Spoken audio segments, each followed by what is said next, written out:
పీకే alias Prashanth Kishore వాస్తవంగా ఈ దఫా జగన్ని మామూలుగా ఏడిపించలేదు.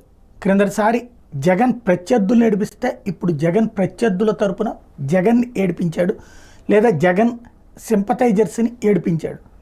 ఏదైతే తను ఏ సర్వేలు చేయట్లేదని చెప్తూనే ఆంధ్రప్రదేశ్లో జగన్ గెలవడం కల్లా అన్నటువంటి విషయం తేల్చి చెప్పారు. మొత్తం 50కి మించి సీట్లు రావడం కూడా కష్టమే, ఎక్కడ ప్రారంభమైందో అక్కడే తన జీవితం ముగుస్తుంది అన్నటువంటి తీవ్రమైనటువంటి వ్యాఖ్యలు చేశారు. ఆయన తర్వాత వరుసపెట్టి వివిధ ఛానళ్ళకి ఇచ్చిన ఇంటర్వ్యూలు, ఇంక్లూడింగ్ ఏదైతే చివరిలో రవిప్రకాష్ గారికి ఇచ్చిన ఇంటర్వ్యూతో సహా అదే పాయింట్ మాట్లాడుకొచ్చారు. ఇక్కడ జగన్ నోరెత్తి మాట్లాడలేదు, వాళ్ళ సోషల్ మీడియా మాత్రమే సమాధానం చెప్పింది.